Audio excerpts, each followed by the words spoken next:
We are excited to be here. Welcome back to Gritfully, where we talk about the resilience, risk, and real-life decisions that shape our entrepreneurial journey. I am the host, Denene Rodney, the CEO of Zebra Strategies, and today we're going to talk about money. You know, whether you're starting out or you are an established business person, mastering the numbers is important to stay in the game long term, right? We know a lot of small businesses fail. And one of the reasons they fail is that they don't have their finances correct. So we want to talk about that today, and we want to get into the nitty gritty of it. Ramona, welcome. Ramona Cedeno is our CPA, CFP, and CEO of her accounting fractional CEO firm, FiBrick. Yes. Ramona has over 20 years of experience across Fortune 500 companies, startups, and small businesses. And she's also the author of Simple Choice, Big Rewards in Money. So you all heard about that. Simple Choice, Big Rewards in Money is Ramona's book if you want to check it out, okay? We're going to be talking about separating business and personal expenses. We're going to be talking about some pivotal moments in Ramona's career. And we want to also talk about some things that you have to think about as a small business owner, if you're a small business owner now, if you're thinking about becoming one, okay? So let's hop into it. Ramona, you've built an impressive career from Fortune 500 to founding FiBrick. Can you walk us through a pivotal moment in your career that shaped how you approach financial leadership now? Thank you, Denene, and thank you for having me. I'm so excited. Okay. One, it's really hard to pick just one. Okay. But I think when my mom told me that I was good with money, that was so many years ago. But I always remember that, and I talk about this in the book. I knew just by her saying that and the fact that I was good with math. Right. I was talking to someone that was an accountant as I was looking to attend college, and she told me what she did for her company. Right. And I was like, oh my gosh, that sounds so amazing. I love what you do. My mom says I'm good with money. I like money. I like numbers. Right. So this sounds like an easy choice. Okay. And I decided to be an accountant at the age of 18. Wow. So you knew from the beginning. Okay. What did you see consistently in the larger companies that small businesses often miss? A lot of times, of course, they have the resources, right, to put the right teams in place, to get the right software. Yes. But what I see consistently is that leadership. What is the leadership that drives the mission, the vision, and that grows teams, that brings in more revenue, that attracts customers, that makes the customers stay with them? And I think that is something that a lot of us still struggle with after years of being in businesses. Yes. How are we as leaders, and what type of leadership does my company need in order to be successful? Got you. Okay. And we're here to talk about finances, but if we don't have the top, the roof properly set up, everything else might fail. So listen, we're talking about finances and leadership, and Ramona says, listen, accounting and finances are important, but leadership is important. So what are the things we want to think about when we are putting our small business toolkit together is how am I showing up as a leader? I want to kind of get to the basics in terms of taxes and accounting. Yes. What are some financial reports, Ramona, like metrics or key performance indicators? That's KPI for you all. Key performance indicators. Every business owner should have and know about, in your opinion, to read or to leverage. What are some things they should know? Yeah, so the first thing is you must have some reports. Right. And there are basic reports that all business owners should be looking at and preparing for their businesses. Okay. Of course, we know of the income statement, which is also known as the profit and loss or P&L statement. And that shows your revenues and your expenses by different categories. Okay. Once you have that report, there is so much you can see and measure from that. Okay. There are metrics you can set up for your business, but there are also KPIs, those key performance indicators, that you can create from that information. For example, what is my gross margin? How much am I making after I bring in that revenue and the cost that I'm incurring to deliver that revenue, to produce that product that I'm selling? Okay. What is that margin? Okay. How much do I have left? And a lot of businesses, by not looking at that, don't price properly and don't negotiate with the suppliers, with their vendors. There is also the net income. Very important to know what is your bottom line. Right. We are all in business to make money. That's the reality. And until we accept that, we have to, We have to do that. So on the income statement, again, you can read what is your payroll over revenue, what is your marketing over revenue.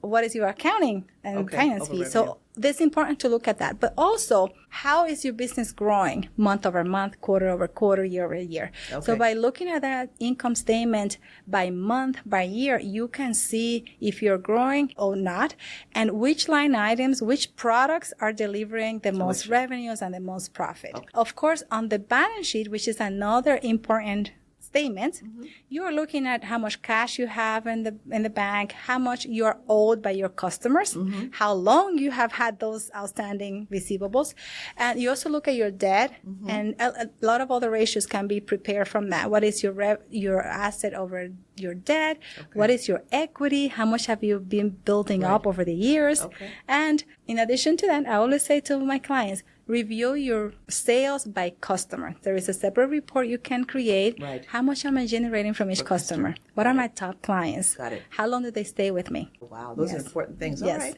great. What's the difference between a bookkeeper, an accountant, and a CFO? Wow. How would I define it? Everyone would define it a little differently. Bookkeeping is not something that you learn about in accounting. When you go to college, you're not going to college for bookkeeping. Okay. You're going to college for accounting. Right. And then accounting have a few branches. Tax accounting, government accounting, cost accounting. Right. So there are a lot of branches within accounting. The science, the art of reporting numbers is in accounting. Right. Then bookkeeping, we consider it to be a subset of that, like the basics of tracking the activities in a very simple way. So the bookkeeping is posting your bank transactions, billing, collecting, but the reporting and making sure that the financials are accurate, that they follow certain accounting rules by industry based on different sectors, that comes when you are using an accountant. So here I am, a small business owner, and I'm intimidated. I mean, I don't even know. I mean, maybe some people out here feel this way. I mean, I'm scared. You're saying all these sophisticated words and things. Where do we start if we're making a little bit of money, but we don't know where to start? You start with your bookkeeping. Okay. Simple. You say, I have 10 transactions a month. 2 are revenue. Let me put those in my revenue account. Okay. 8 are for expenses. Okay. 1 expense is marketing, 1 expense is insurance. Okay. You track them that way. That is basic bookkeeping. Basic bookkeeping. Yes. Do you find that a lot of small business owners don't do that, or they do it?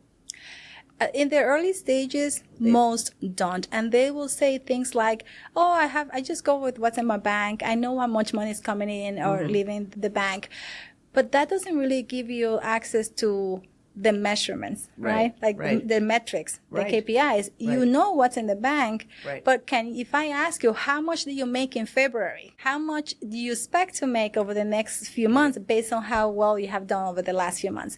You can't answer that quickly if you don't have reports. Right. And you know what, quite frankly, I think, Ramona, to have the reports, it's important for forecasting too, right? Exactly. Things like, I was talking to someone I'm mentoring, and I said to her, what's your seasonality? She didn't know what that means. That means what's the season that you have a high amount of business and the season that you have a low. Some people don't have seasonality, but it's good to at least track that kind of stuff. So anyway, let's move on. We've got so much to go over, and this is one of my favorite segments because I think that small business owners don't take it seriously. They only take it seriously when there's a problem. And then when you have a problem, whether it's the IRS or the it's, you're just fighting to get information. Yes. So if you have good habits at the beginning, it's important. What are 3 tax deductions or benefits that small business owners often overlook, in your opinion? Well, some of the deductions that are missed are the ones that are not in the financials. Okay. If you don't have your P&L or income statement or balance sheet, you are probably at risk of missing something because you haven't accounted for it. Yes. What happens when you do track all your expenses and your income in an income statement, if you pay something outside of your business account, right? You're tracking it. Let's say you're using a platform, QuickBooks or Waves or something that helps you with the bookkeeping, and your business account is linked to it, you're going to track everything that goes through and out of the bank account of your business. But if you pay something out of pocket with your personal credit cards, you might forget to deduct it.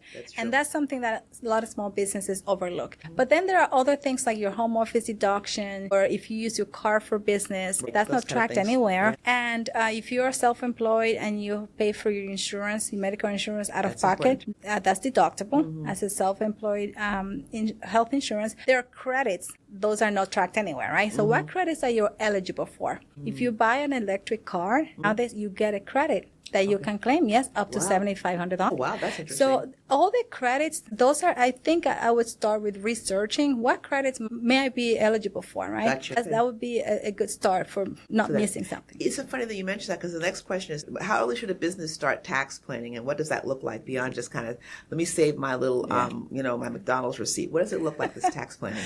I always say that tax planning has to be a habit.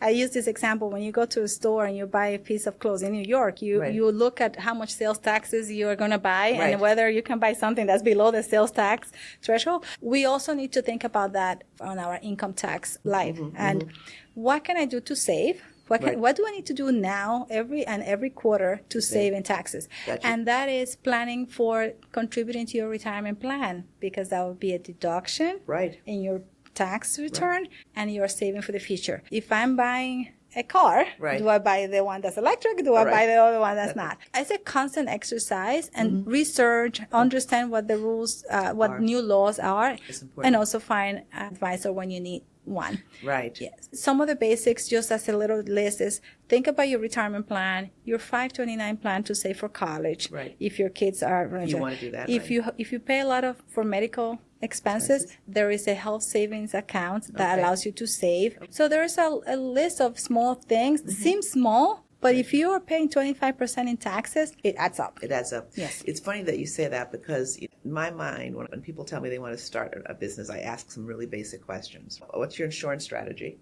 Yes. You plan to pay yourself a salary. What is that salary going to be? And are you risk averse? So I'm curious to know, are there some things that you ask small business owners or people that want to be a small business owner that's important for them to understand? Before they start, I usually ask what is the tax, the entity type that they're thinking of setting up. And some don't know, right? Like, what's the difference between an LLC and an S Corp and a C Corp? And how does that entity structure impact your taxes? So we go through that. We also ask them if they're planning to grow, if they expect to grow fast in the near future, or is it a 5-year term, whether they will be having or bringing in partners or equity from investors. All those questions are important before you set up the entity. Absolutely. What state you want to operate or you need to operate in. Because some clients live in New York, but then they want to have the company in Florida because they think the taxes are lower, but it doesn't work that way. There are some rules you have to follow, where you live, where you do business, where your company is. That's important to understand before the entity is formed. Absolutely. The whole theme here, folks, is that you want to address this stuff, as intimidating as it is, before you need to. Yes. Right? What are some common myths around accounting or taxes that you have to debunk with clients? Well, why do I have to pay taxes?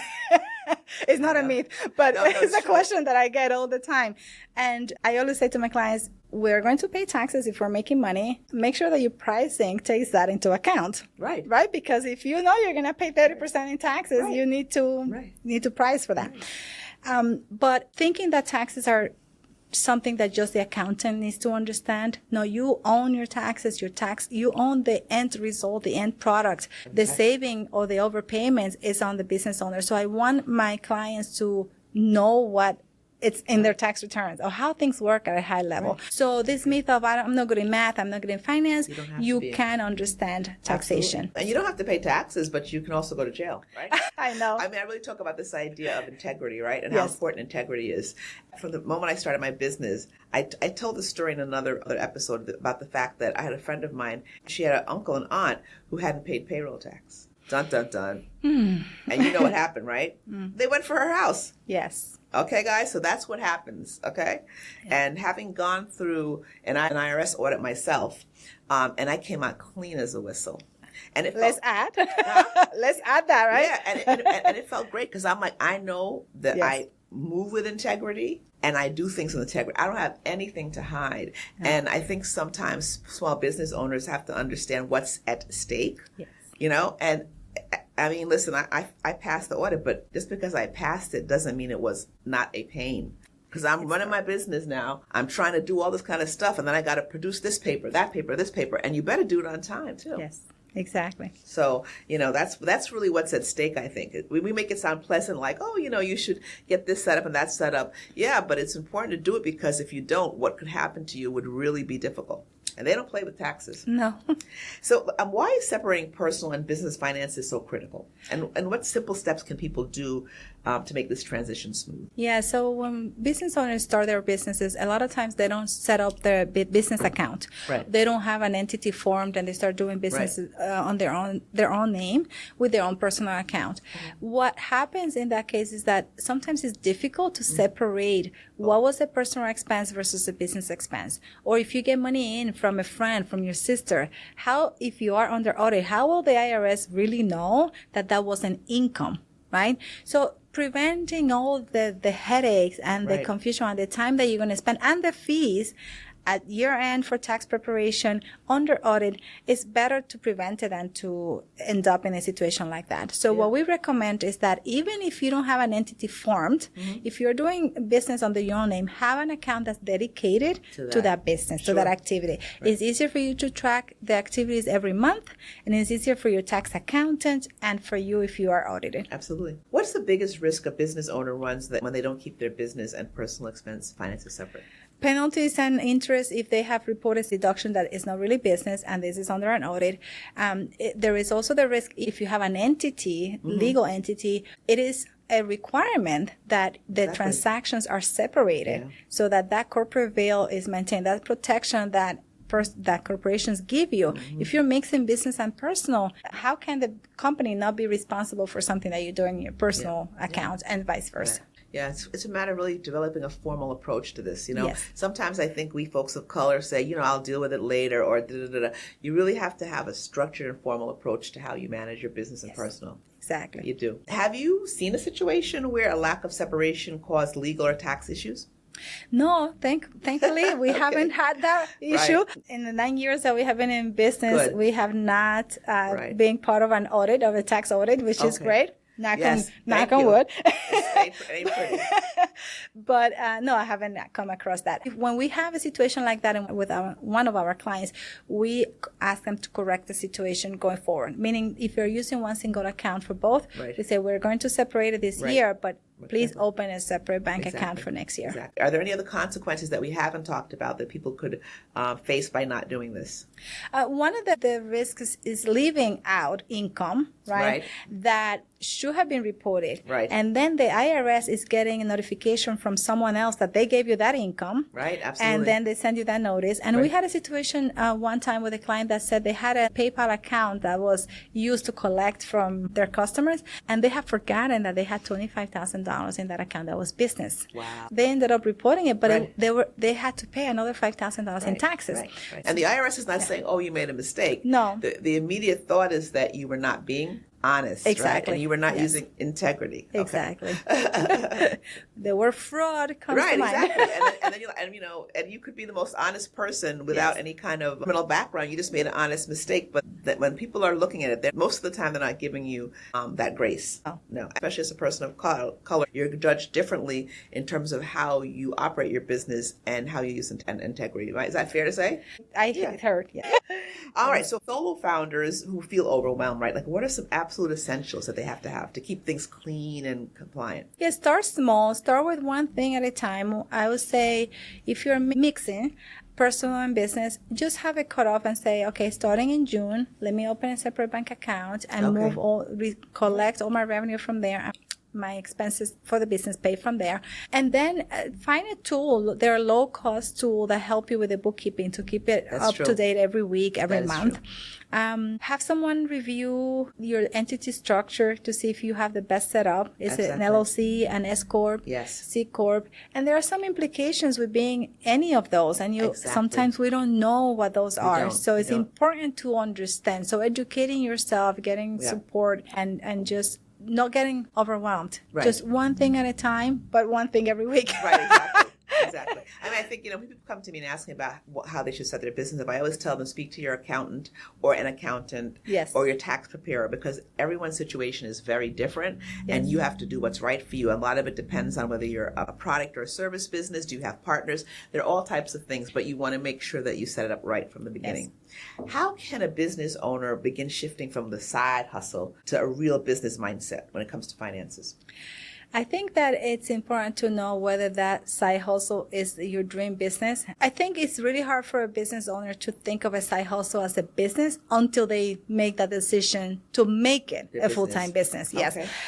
The time, the dedication is not there, the focus. That's why you hear a lot of people having a side hustle and they're not making money because they're keeping their full-time job. That's true. So if you have a business that you're passionate about, you have to believe in it and then give it the attention and the time. Mm-hmm. And that would be my advice. If it's a hobby, it's a hobby, and you have to accept that that's going to be the case forever. Mm-hmm. Or if it's a real thing, then make the decision, save some money to hold yourself up, to keep you going while you push the business forward, and then make the decision to make that transition, to make it seriously. Take it seriously. Yes. I know for me, when you think about side hustle versus a real business, again, can you make a salary out of it? Right? Can you pay expenses? Can you pay for your health insurance? Yes. Can you pay for your business liability insurance? All of those expenses. And if you can do that and make a profit, then we're moving from the side hustle space. Exactly. And I think it's also important to be honest with yourself and know if that business has potential. If what you're doing is scalable, can you grow it? Can it be profitable? Exactly. That's the reality check. That's true. That is true. It's hard to do, but it has to be done. That is true. Yeah. Do you recommend any budgeting frameworks or tools or apps that can help organize folks that want to start doing it on their own and doing the right thing?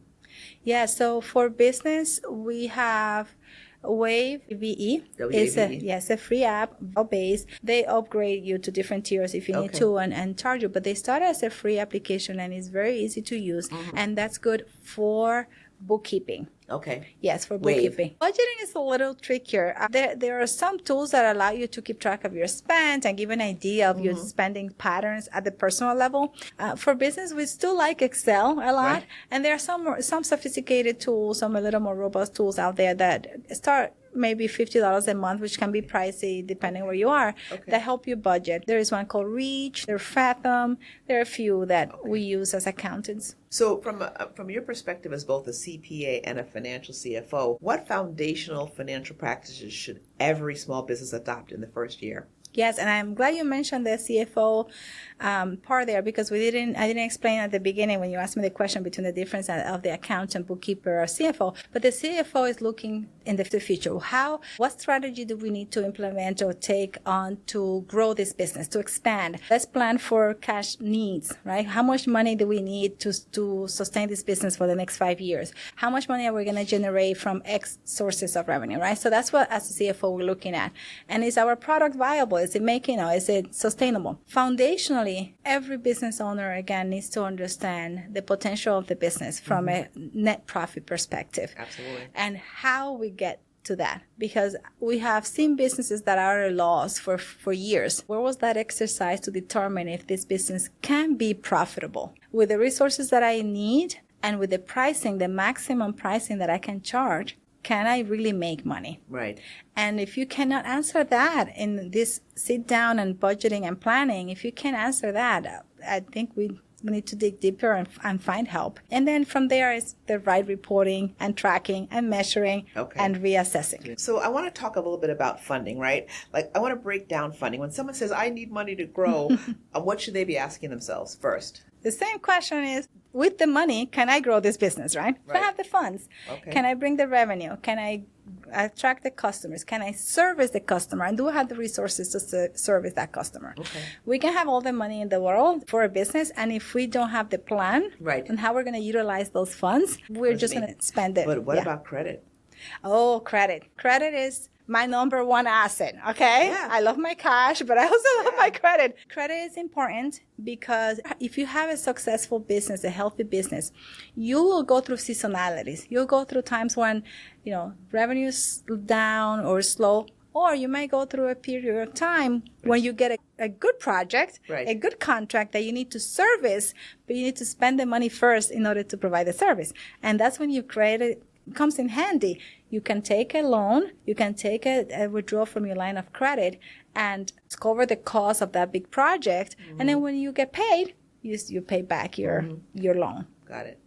Can you walk us through this? Well, I want to step back, though. In terms of credit, I think it's intimidating. And I was talking to this lady at Old Navy, and she said, I have bad credit because of my student loans. I said, you can get good credit. Yes. You can change your credit over. So anyone who's listening around that, it's, having bad credit is not a permanent state.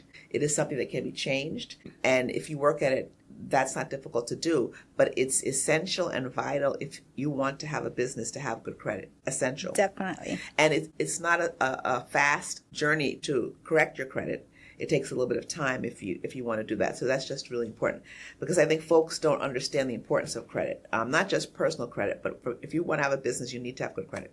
Can you walk us through the difference between equity and debt funding and what might be appropriate for one or the other? Yes, sure. So debt funding or debt financing, it includes the loans, the line of credit, the credit cards. That's when you get funds. Right. It's in the form of a loan from a family member, from your spouse, from yourself. That's debt funding. Equity funding is when you're getting some funds from someone, but they're coming in as an investor.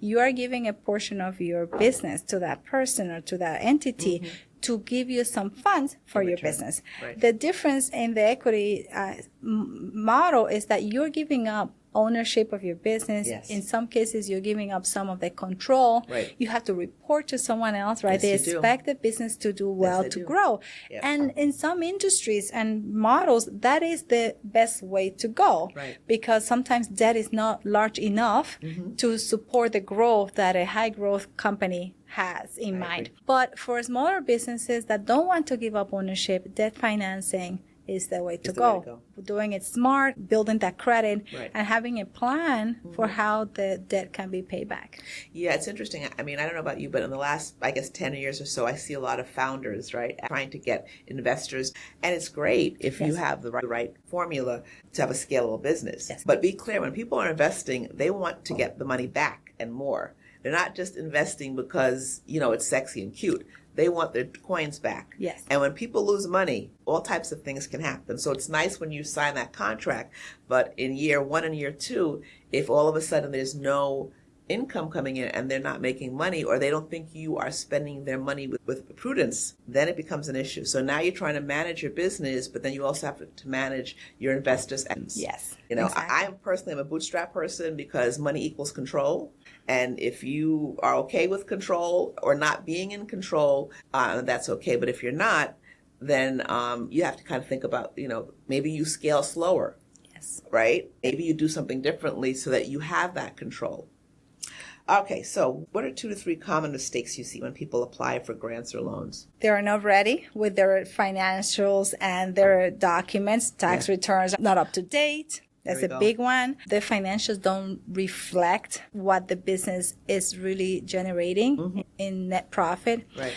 They are at a loss. In some cases, the business is losing money and there is not a good explanation as to why. Banks are, of course, they have to protect their interests and they have expectations that you can pay back that loan. So having a solid business, which is, okay, how do I have a solid business? You have put in the effort, you have put in the time to have that growth plan and measure and track, and you have a plan for growth. Yes. And you can show how you're going to make that happen. It's funny that you said that, because all of this stuff we're talking about is kind of basic on some level, but there's also the layer of it. I mean, Gritfully is really around helping women and folks of color. So what Ramona's talking about in terms of readiness is important, but that we have to have the realization that funding opportunities for people of color is different, right? So if you don't have this ready and you're a person of color, you're really setting yourself up to be in a space where you're not going to get funding or you're not going to get grants. No?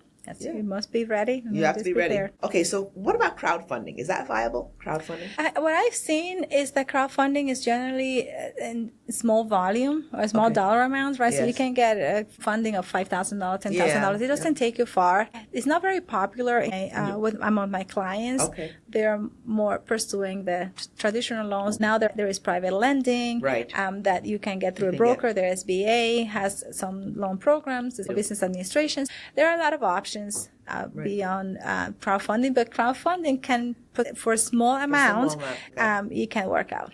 And what about self-funding? What advice do you give to someone to avoid burning out or running out of steam? I know that's so difficult to put your own money into your business, but if you believe that you are going to get your money back, if you believe in yourself, you believe in the business model, self-funding is the way to go. A lot of small business owners that are in service spaces, we self-fund, right? Do. Who is going, we're not going to get a loan before the business is operating for at least a year. Nope. And we're not going to get private funders to just give us money. No. So self-funding is the way. And I would say, if you are considering starting a business, it's recommended that you build that cash reserve to self-fund for a few months and not give up, right? Because a lot of business owners give up at the first year when the business is not picking up. And it's from that lack of the funds that they should have ideally before they start. So what Ramona's really talking about is this idea that we're a service business, right? So we don't have a product, right? We don't have a physical product. So for us, we are the product. And getting funding from a service business is a different set of criteria, and it might be even more difficult. So those are things that you have to think about. Do you ever advise clients not to pursue funding? Debt financing is something that loans or lines of credit, I always encourage clients to have access to. Okay.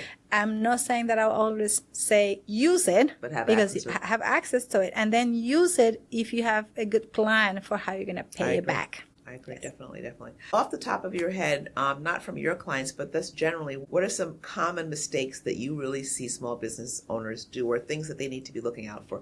Since we're talking about taxes and compliance, I think compliance and risk management is a big one. For example, not paying or collecting sales taxes when you need to, not paying those estimated tax payments, not paying taxes for 5 years, right? And then one day they need to do something, need to apply for something. And it's like, okay, what are your tax returns? And it's like, okay, 5 years. We have to go back and clean that mess up. On the other end, they also have issues with insurance that they are not getting for the type of business they're in. Depending on the industry that you're in, there is some insurance that you need to have to protect yourself and protect the business. I tell people all the time. We did an insurance episode, and I was talking about the fact that I would sell a piece of business and win it, and then I would be missing a piece of the insurance. So now I'm hustling, trying to get the insurance, right, because I didn't know. Luckily, I was able to get it in time to service the business, but those kinds of things, I think insurance strategy is important. Yes. I think, and I said this in one of the other episodes, start early to make financial accounting a priority. So that way you don't have to be at a place where, I'll just get to it and it's 24 months. Exactly. Because the thing about it is the IRS can knock on the door in 6 months. They can knock on the door in 3 months, and they can knock on the door in 10 years. And I can't say how you'd be growing a business and feel comfortable with that. No. In your mind, you might be like, I was just busy. But in the IRS's mind, you were being lazy, dishonest, or whatever. You know what I mean? They're not going to give you grace. Yes. Is that fair? That is fair. And the reality is that business owners that don't stay organized, that haunts them. That they think about it. It brings the energy down. You might put it behind, for a little bit. Right. But every now and then it resurfaces, and you're like, you spend a few minutes thinking about it. Right. Be disorganized with everything, marketing, whatever else, but with accounting and financing, you don't want to be disorganized. No. Cash flow is where the rubber meets the road. Like, what's your favorite method of approaching and how to help business owners forecast effectively their cash flow? Yes, if you're already in business, you have an operational business, it's always good to start with the past. What is the trend in my cash, income and expenses? Right. And you can use that as a foundation to forecast for the future. In addition to that, think about what is coming up, what are you expecting in terms of revenue and expenses that the past is not telling you. Right. Are you expecting to have 5 new clients? Are you expecting to hire someone in the next 6 months? Absolutely. Track that in your cash flow. The worst situation a business owner can find themselves in is, we got to month 6, we thought we were going to make it, and now I don't have any way of paying my payroll, right? That's scary. It's scary. And if you just put it on paper, you plan it out, be conservative, spreadsheet, and just see how far the money that you have now is going to take you. Right. But also take into account what money is coming in and what money is going out, that based on what you know of the business. What's the difference between being profitable and being cash flow healthy? Oh, I love that question. So profitable means that your company has a positive bottom line. The revenues are larger than the expenses. Right. That the business is profitable.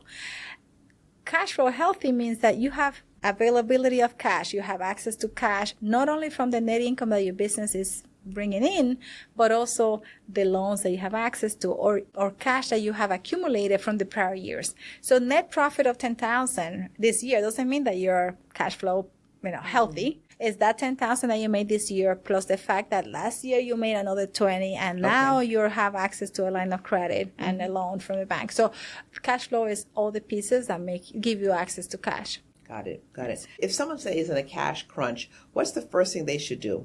Understand why and how they can get out of it. Can the business sustain itself? Yeah. If you didn't have a loan, if you didn't have access to a line of credit, can the business survive with the cash that it's going to generate? Because right now you're in a cash crunch. You have $1,000 in the bank. You know you're going to spend $10,000 over the next 3 months. Can the business bring in that $10,000? Assuming the business can't, do you have access to a loan or a line of credit? And if you have access to those, will the business be able to repay it over the next few months? Got it. Any warning signs in the numbers that a business owner should never, ever ignore? Consistent losses, of course. I would say that pricing is something that business owners ignore for a long time because they're afraid to increase prices. And what happens is that as your prices stay the same and your costs increase, that margin there is going to shrink, and then you're going to have less money for operating expenses. So it's important to see where your expenses are trending. Are they going up? Are you losing discounts from vendors? Are they increasing your prices? And then if they are, what can you do to close, widen the gap between revenue and expenses, right? You want your revenue and expenses to have a significant margin, yes. Yeah. But that's a sign, understanding like when your margins are decreasing. Got it. I wanted to talk a little bit about, as we're wrapping up, if someone's listening wants to get in touch with you to get their financial house in order, what's the first step that you tell them, and then how to reach you? Yes, sure. So my firm is FiBrick, and we are an accounting firm that works nationally. Our website is fibrick.com. FIBRCK.com. And on social media, you can find us anywhere. In LinkedIn, Instagram, I respond to all the messages on LinkedIn. That's my go-to platform. And you can find me there as Ramona Cedeno. There is an email and a consultation form on our website that you can complete, and someone will get in touch with you. Good. Yes. Is there anything that we didn't go through that we want these small business owners to know? Wow. Find support and help, advice, talk to other peers, business owners to understand what they're doing that's helping them be successful. Absolutely. In the financial space or not. It's important to share and to ask for help when you think you need it, or even before, so that, as a community, we can help each other and support each other. Absolutely. And those that are successful have no problem sharing and helping. Many times. Absolutely. Yes. Small business owners don't do that enough. No. There's a lot of pride, right? Yes. Ask for help. Nothing's wrong with that. We were pretty much wrapping up today's episode. And we want to thank Ramona. I think there's some great gems that you gave us. Don't forget to like, share. We're at Instagram as Gritfully, Zebra Strategies, on LinkedIn, Facebook, search Zebra Strategies. And that's it. You can follow me personally on DJ Wonderlust. TikTok is La Jefa. And, we want you to have a nice weekend. It's Friday here, and we just thank you for the time. In the words of my Jamaican grandmother, walk good, all right? I woke up rooting for you, and I hope that you're rooting for yourself.